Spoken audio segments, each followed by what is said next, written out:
ठंड में गरीब बहुओं की घास की ट्रेन और रजाई। माँ, ये आरती की थाल, आप पहले कुछ पूछेंगी नहीं क्या? पूछना कैसा, मैं तुम्हारी आंखें पढ़ सकती हूँ कि ये लड़कियां तुम्हें पसंद है। हाँ माँ, सही कहा। हिमानी ने बहुत ही खुशी से अपनी बहू का स्वागत किया। अगले दिन माँ, हमें सिर्फ काम से एक ही दिन की छुट्टी मिली थी। अब हम वापस से फैक्ट्री जा रहे हैं। ठीक है बेटा, अपनी पत्नियों से मिल लो।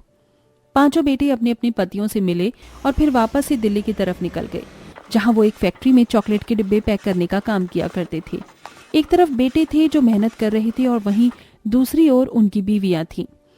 बाबा, मैंने आपके नहाने के लिए पानी गर्म कर दिया है, आप चाहे तो नहा लीजिए। शुक्रिया बहू, वैसे अभी तो ठंड भी नहीं आई है, तो तू पानी क्यों गर्म कर रही है?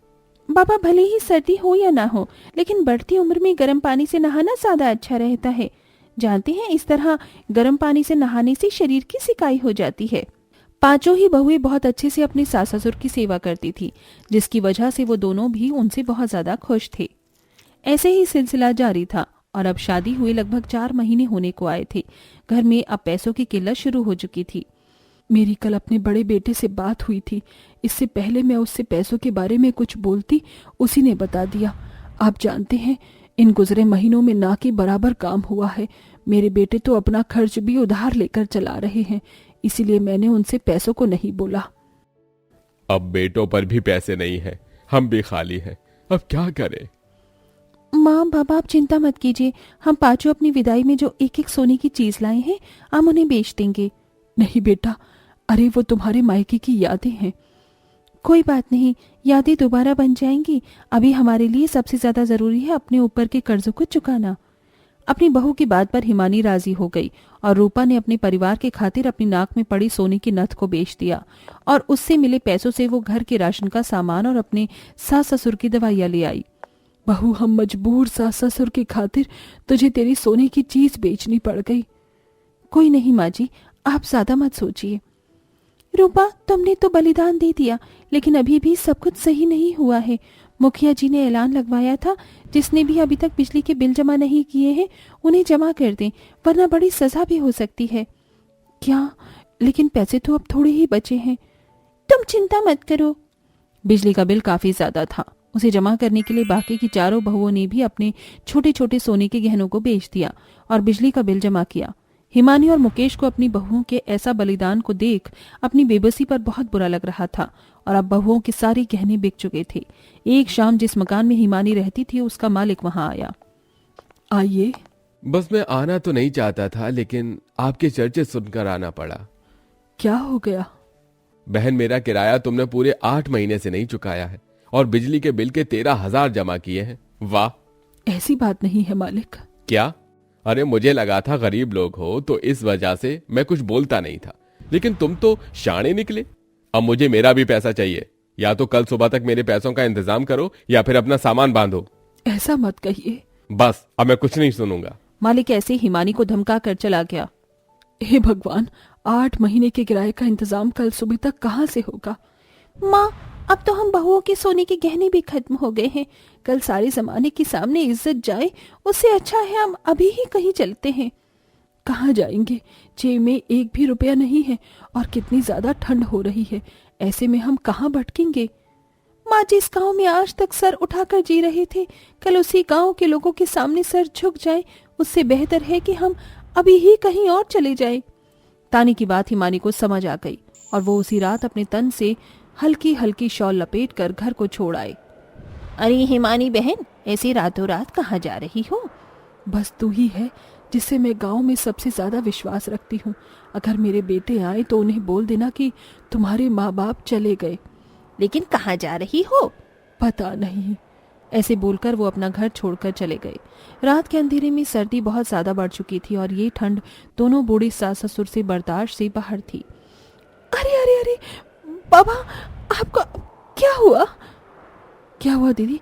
बाबा को सर्दी लग गई है और ये अकड़ चुके हैं।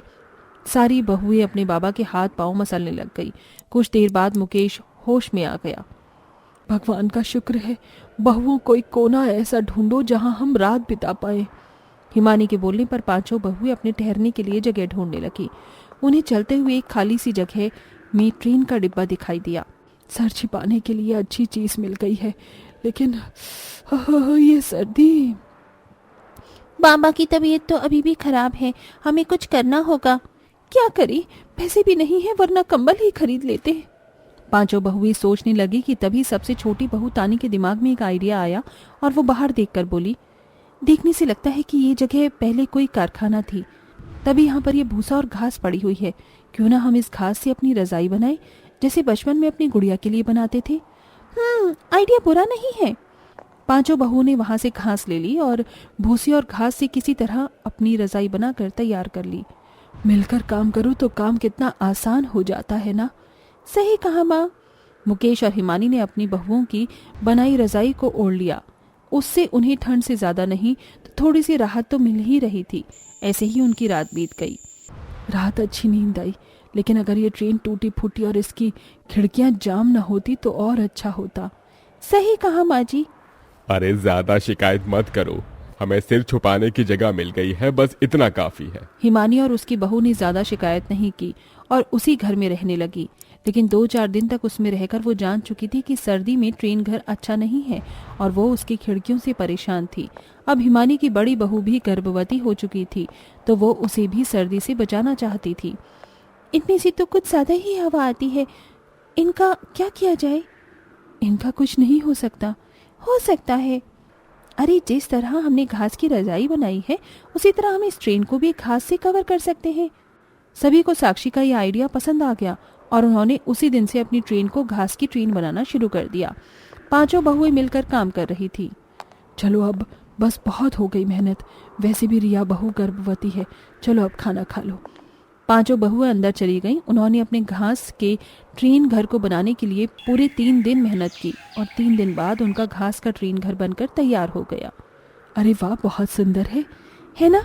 ये आखिर हमारी मेहनत है। बहुत अच्छा है, लेकिन अब अंदर चलो, बहुत सर्दी है। हिमानी अपनी बहुओं को अंदर ले गई और वो अपने ट्रेन घर में रहने लगी। अब उन्हें वहां रहते हुए लगभग 1 हफ्ता बीत चुका था। 1 हफ्ते के बाद वहां पर हिमानी की पड़ोसन आई। अरे तू? हाँ हिमानी, तेरे पुराने पते पर तेरे बेटों की चिट्ठी आई है, ये ले।